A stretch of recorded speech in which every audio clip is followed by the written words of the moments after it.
So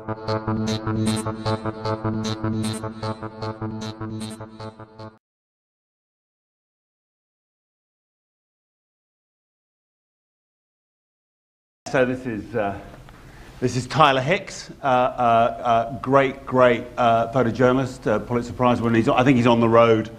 This is Libya 2011. I think it's the road between Tripoli and Misrata. At this point in time, this is one of the most dangerous spots on Earth at the time. A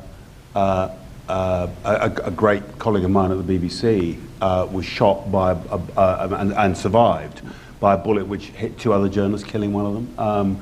Big open country and a kind of ragged front line between Gaddafi and the rebels.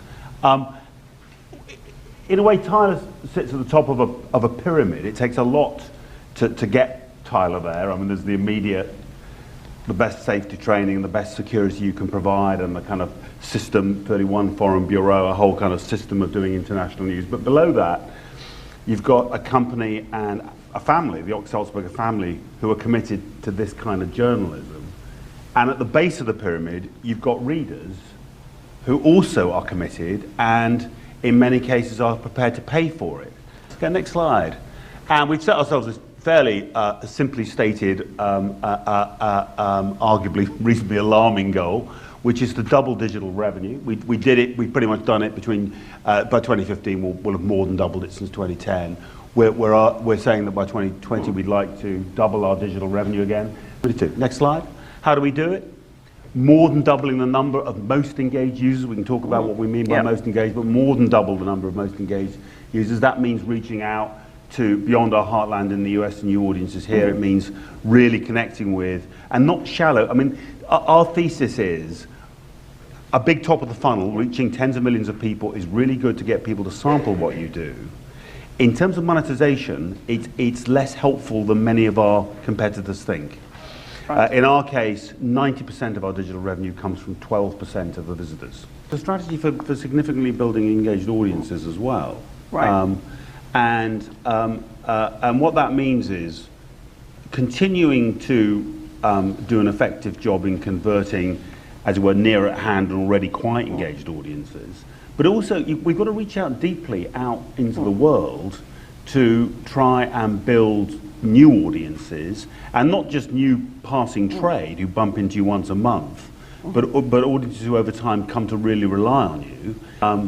But we believe that to get the core of our business model to work, which we need to do to fund outstanding journalism, we need to have a kind of direction in mind, and the direction is deeper engagement, and wherever possible, guiding people to complete experiences all the time. So one basic point, which is I think a disagreement between us and Silicon Valley, is we do not regard and do not want to regard journalism as a series of kind of, as it were, commoditized bricks, right, where anyone can collate them, they can be consumed, bricks can be consumed from multiple different sources in any order anyone chooses. We would much rather think of what we have as a relationship with a reader. The Washington Post has made a clear target to get to 100 million unique users a month. Right. Pretty much come what may. If that's what you want to do, I think going all in on instant articles might well be part of a sensible strategy. Digital advertising is essentially a technology challenge now, and we have to constantly innovate, both in terms of technology and creativity, if we want to grow digital advertising. We also think that actually trying to work hard on storytelling, this is absolutely, if Dean Baquet were here, he'd say exactly the same thing, that actually trying to figure out how to tell compelling stories in environments like smartphone, and innovating and getting a reputation for innovation is key. Virtual reality, even. We'll come on to that. And here we are. Here's some stats from literally the last 24 hours. Our VR app has been downloaded faster than any app we've ever done, including the main Times app. We've delivered so far 1.3 million Google Cardboard devices. Average time spent on the app so far is 14.7 minutes, an astonishing number. Does that strip out the time which people spend? Like, it's like the VR. You know, they know what I'm talking people, about. Emily, other people were able to assemble It's the device. Listen, I have to. These big stories, the big enterprise stories, have a life over weeks and months.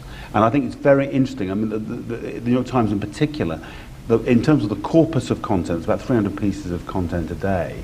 A significant part of that content has persistence. The New York Times, essentially for 164 years, has run a successful business based on differentiating on quality.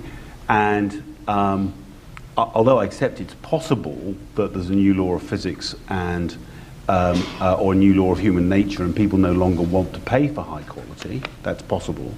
I think it's highly unlikely, and I think